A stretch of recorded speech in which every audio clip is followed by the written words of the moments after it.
Hi everyone, what's up? AB Squad, this is your boy Abbas. Welcome back to the family. Welcome to AB React. Guys, we are back. Yes, we are back in checking out another interesting one.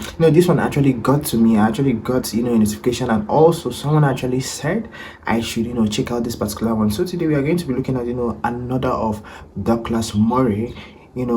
Of course, I know most of you love him so much. You love his video, you love when he's doing interviews, you love when he speaks. So you're ready to see this one. Do what?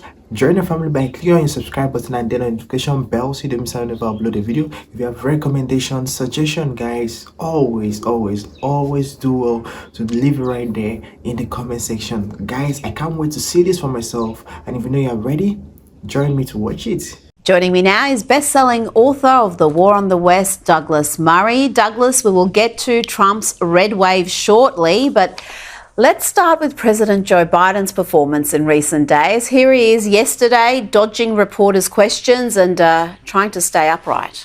Mr. President, what are you going to say to Trump on Wednesday? Whoa. Mr. President, what are you going to talk with Trump on Wednesday? And earlier today, he was asked this reasonable question by a reporter from Israel's Channel 13. Listen to his response. President Biden, do you think that you can get a hostage deal by the end of your term? You think you can get hit in the head by a camera behind you? Douglas, that's a somewhat bizarre answer to a very reasonable question. What do you make of that? Well, I mean, you just have to remind yourself that only a few months back, the Democrats were all trying to pretend that this was a president on peak form who had another 4 and a bit years left in him. It should be a reminder. I mean, things have moved very fast in the past few months. It should be a reminder of just how foolish the Democrat Party seem to think the American public are. Why do they think that people couldn't see this? Why do they think that we can't see it now? Why did papers like the New York Times hide this from the American public? Why did Kamala Harris hide it from the American public? Why did Nancy Pelosi, Dr. Jill Biden, Chuck Schumer, and all the rest of them try to hide this from the general public? It's been excruciating in recent years, particularly in the past year. And yet, this is a political party that thought that they could run this guy again. And it's very sad to see. I've said to you before, Rita, it's laughable and tragic. But really, the Democrats should have a look at themselves, even before getting to the Kamala disaster, and say, what were they doing? What were they thinking? What's wrong with this party? And what's wrong with the media? Because the media played along with this delusion for the entire term. And well, I guess you can say that there hasn't been a great deal of accountability for all of that deception other than the election result. Donald Trump's red wave is complete. He has secured the presidency by the biggest margin by a Republican in 36 years. He has secured the Senate, the House, the popular vote, biggest ever by a Republican, and won every single swing state. You spoke to Donald Trump in recent days. How do you think Trump 2.0 will be different to his first term? Well, that snap was taken in Mar-a-Lago on the night of the election, where I was there, and it was at the convention center when he gave his victory speech.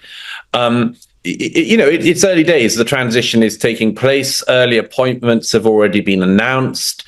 Some more are imminent. And it's clear, I think, several things already.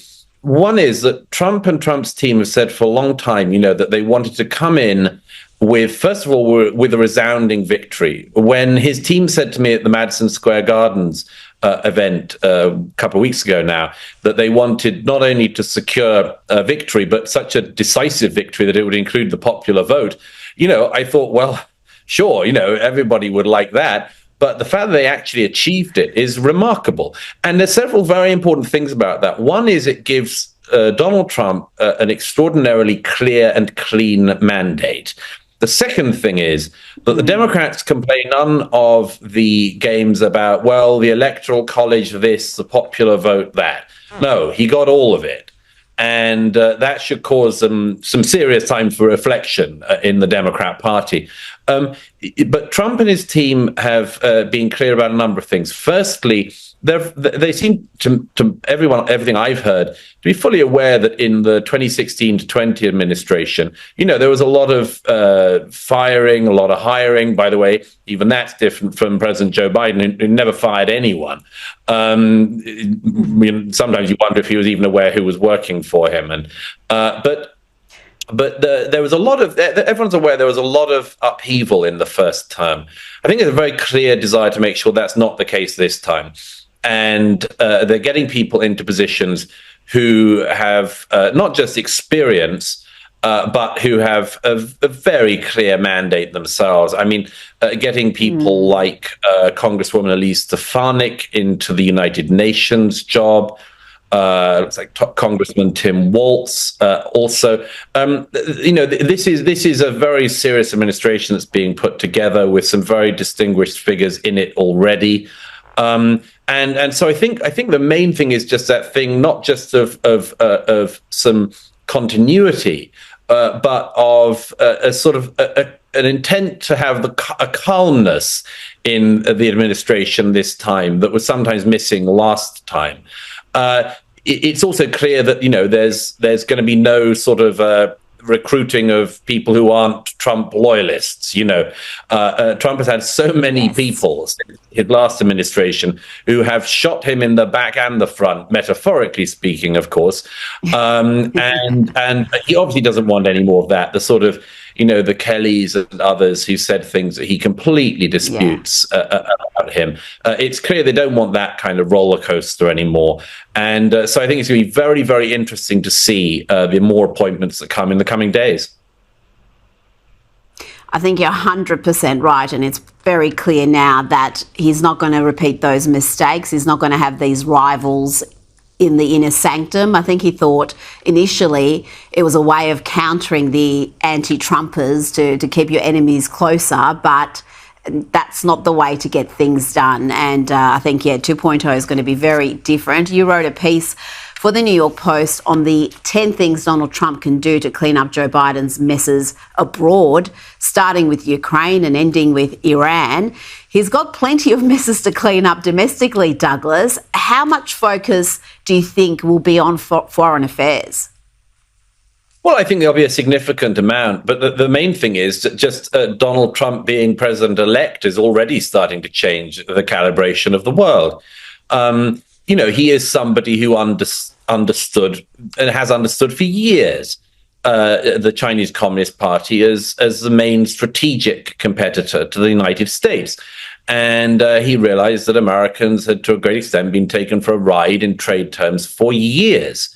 The best part of a quarter of a century by now. He's the only president, I think, who's in a position to actually do something about that. He says he wants to bring about a swift end to the Ukraine conflict. As I said, we'll see about that. But there's a lot of opportunity and potential there. The Middle East is where I think he's going to have the biggest impact, because the Ayatollahs in Iran were being throttled by him economically when he was last in office. And I would hope that he would start to do that again, because, of course, we've seen in the last year in particular what happens when the revolutionary Islamic government of Iran is rich. It exports terror and colonialism across the region. So I think there's going to be a massive shift there. There are also big strategic questions. We have seen this axis that has come together in Joe Biden's time in office, which is the, for want of a better abbreviation, the Russia, China, North Korea, Iran axis. And it's going to be very important to pull that apart. China will be the one that's most important to pull apart from Russia. It's relatively easy to pull people away from Iran when people realize that the Ayatollahs will become the pariahs that they should always have been. But there's a lot of opportunity here, and already there are rumors. We'll see what happens. But the terror sponsoring slave state of Qatar has already started to say that it might end up not actually remaining a retirement home, or indeed a base for the terrorist group Hamas. And that'll be interesting to see if Qatar realizes that it backed in every single way the losing side. Now, you summed it up beautifully in The Telegraph when you said this election wasn't about race, it wasn't about gender and abortion, all the issues the media seem to be hyper-focused on. It was about secure borders, the economy and government overreach. And I would argue, Douglas, that last point was hugely significant for many of Trump's voters. The lawfare against Trump and his allies, this two-tier justice system that even targets conservative mums at school board meetings. It's a big issue for many in Trump's base. Oh, yeah, absolutely. I mean, the interesting thing about not just the radical left, but the left in general in Australia, in Britain, in the US and other Western countries, Canada particularly, is that the moderate left thought that there were all of these issues which were like right-wing talking points or what didn't really affect people's lives. You know, professional dolts like Alistair Campbell in the UK have just started in recent days to sort of start to say maybe the thing of big hairy men being allowed in women's locker spaces locker rooms is not something that is just being made up by right-wing fanatics. Maybe we should have listened to women, they say, this late in the day. Not just the far left, the center left, the moderate left, vastly underestimated the way in which culture war issues are not made up by conservative pundits, but are things that are felt by any parent whose daughter is training in an elite sport. It's felt in people's lives. It's felt by parents whose children come back from school having been told that there are a million genders and a lot of other woo-woo nonsense. And when it comes to things like the border, you know, they seem to hope, the Democrats seem to hope that the American public would not think anything particularly awry and would just be told it was a Project 2025 conspiracy that for 4 years the border had been open and millions of people had come into the United States illegally. They thought that people didn't mind about that. They thought they could take these votes for granted. And the amazing thing is that they thought they could do this by playing the DEI game at the highest possible level. Why wouldn't you want to vote for Kamala? She's a woman. If you're a woman, you have to vote for Kamala. Guess what? Kamala's from an ethnic minority. Unless you hate ethnic minorities, why would you not vote for Kamala? I mean, this was seriously their pitch. And then you got all of the Democrat commentators on the media who zoomed in on the abortion issue again, when this is actually something which has healed significantly in the United States in the last few years since the overturning of Roe v. Wade, as people have realized that this is a state issue and states can vote one way or they can vote more another. But when you see these like white dudes for Harris who seemed to think that the most important thing about this election was to make it much easier for their daughter to abort their grandchild, I was like, why did you think that was an appealing message when you have cost of living crisis, you have the world having conflicts breaking out that didn't break out until recent years, when you have a totally open border, when you have the crime that comes from that, the debt that comes from that, the government overspend that comes from that. I mean, you know, as Elon Musk said the other day, there's about $2 trillion a year you could shave off from the federal government's budget in the US. And one of the things you could do would be to strip out all of the wasteful, woke nonsense, among other things, which isn't just not helping America, it's holding it back. And if they can do that, if they can strip out this horrible, destructive mechanism that's been put in place in teaching, in education, where American taxpayers pay more per student than almost anyone else in the world, and get out of it one of the worst education results of anywhere in the world, including the developed world.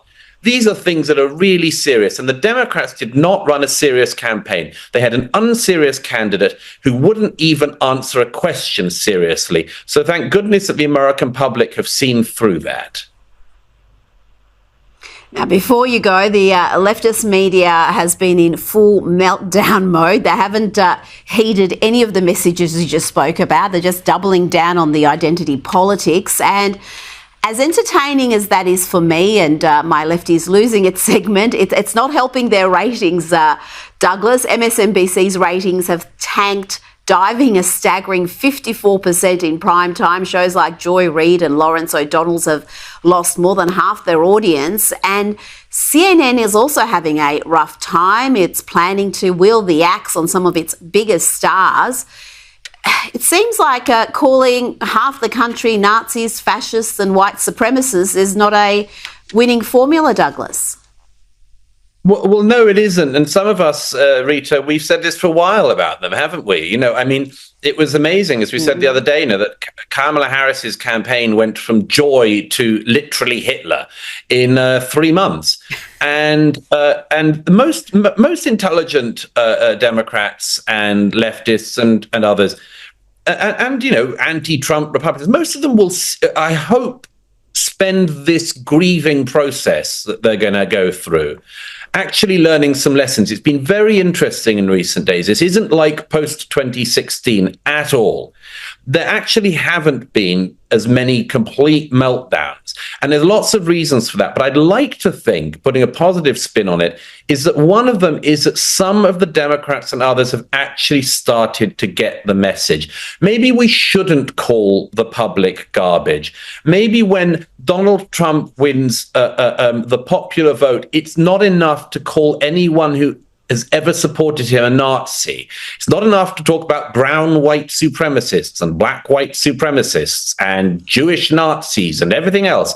And there will be some people who'll still try to do that. You just mentioned one of the particular people who's broken out of the asylum, Joy Reid.